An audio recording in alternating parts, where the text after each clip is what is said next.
Wireless or inductive charging is set to be one of the next big things in the world of smartphone and handheld technology developments.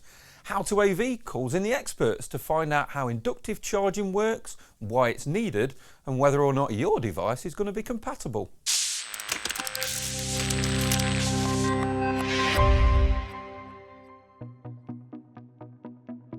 Welcome to this special edition of HowToAV, which today takes a look at wireless inductive charging.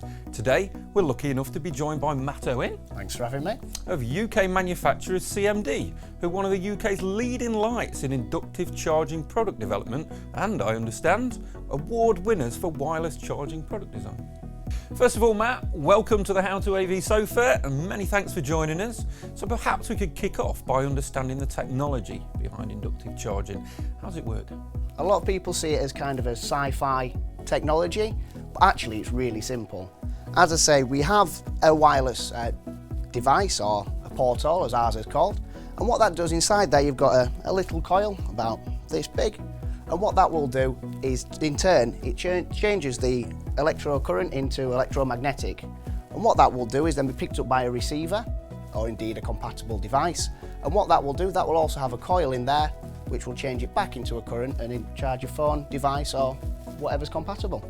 And I understand that the Qi standard seems to be leading the way in products appearing on the market. So what does Qi actually do? Well, Qi, again, is a bit of a funny one. Wireless charging as a whole, as an industry, is it's just an upstart. It's not really found its feet. There are a lot of other things on the market.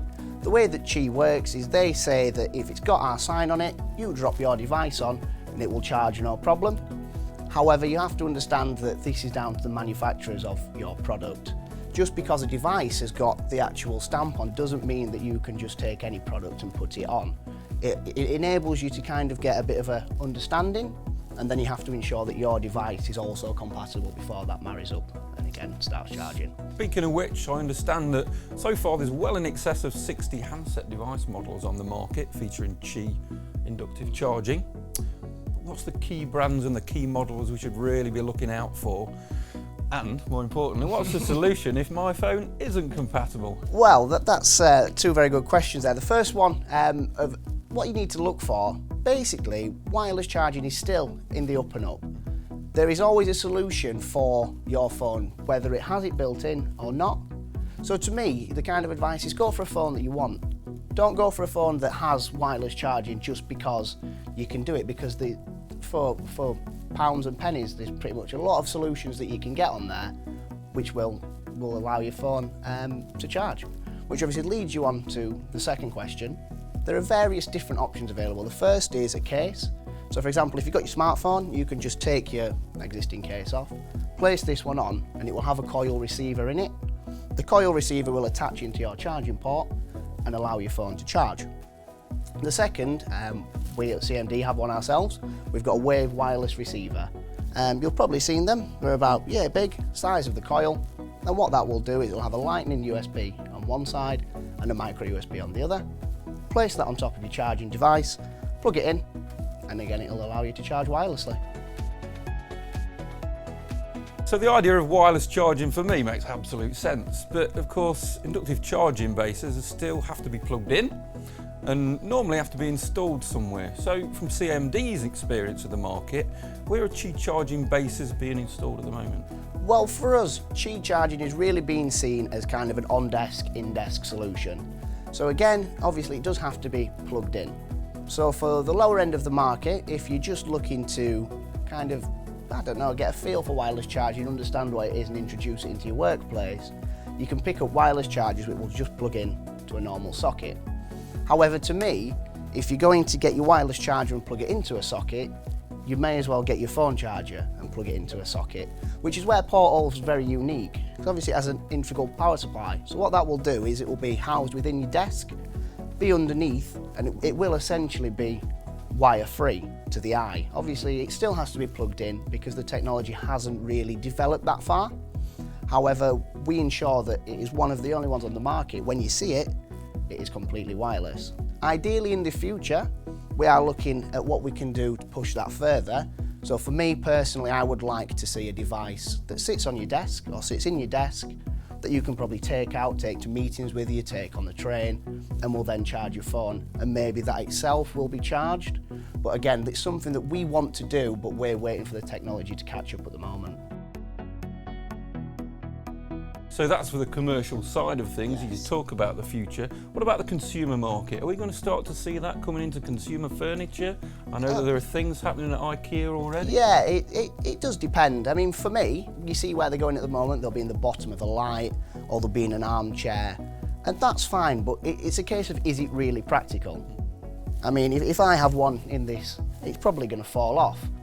And I'm not being funny, but I don't know about you, but I don't want to put my £400 phone on the edge of there and risk it falling off. So for me, I think the be-all and end-all is when we truly get wireless power. It's the same as Wi-Fi, internet, it's going everywhere. You can put your phone on the table and it will pick up. That's where it needs to be. Once the technology reaches a stage where you can enter a building, enter a room, and it will charge automatically, I think that's when it will come to Joe Bloggs, the consumer, because that kind of technology can be housed in here. Yeah. You would never see it. It is completely wireless, and when you sit down, your phone will begin to charge, which to me would be perfect. And finally, Matt, I believe that wearable tech, such as the Apple Watch, is also now adopting inductive charging. So where next for wireless technology as we look to devices? I think for me, the wearable tech is a bit of a gimmick, and that's due to the size of the coil within the device. So when you're looking at wearable tech, if an on-desk module is 30 centimetres across and it charges over 3 hours, if you've got a device which is 5 centimetres across, the power from there is never really going to give you any substantial amount. So again, I think once the technology advances, this is something that we would like to see. But as far as wearable tech, I do think it's kind of a piggyback on what's being done at the moment. As I say, with the previous solution, if you walk into a room and everything charges automatically, it doesn't matter whether you've got a wireless pocket or, again, a bit of technology on the actual watch. I think the way with Google have gone with it, they're one of the only manufacturers with the technology in their phones and that kind of style that are truly wireless. So I think for them it allows that kind of synergy across products and allows them to wrap that brand up quite well. But I don't think it's where it needs to be at the moment for it to really take off. But maybe we're not too far away from maybe laptops? No, not at all. I mean, Apple, their iPhones don't comply with Qi because they're looking at working on their own kind of style. So what they want to see is a wireless desktop. So your mouse will charge wirelessly, the keyboard will charge wirelessly, which is not too far away. It's just a case of how long it takes that to filter down to the masses. And I think once we've got that, we should have cracked it. Matt, many thanks for joining us. Not a problem at all. Congratulations to the CMD team on your award-winning inductive charger. Great stuff. Can't wait to see what's next on the CMD drawing board. And many thanks to you for joining us. We hope you've enjoyed finding out more about wireless inductive charging here on HowToAV. Don't miss out on even more great AV know-how by clicking on our YouTube channel subscribe button. And remember, we love to read your feedback and further questions in the comments section below. Bye for now and see you next time at howtoav.tv.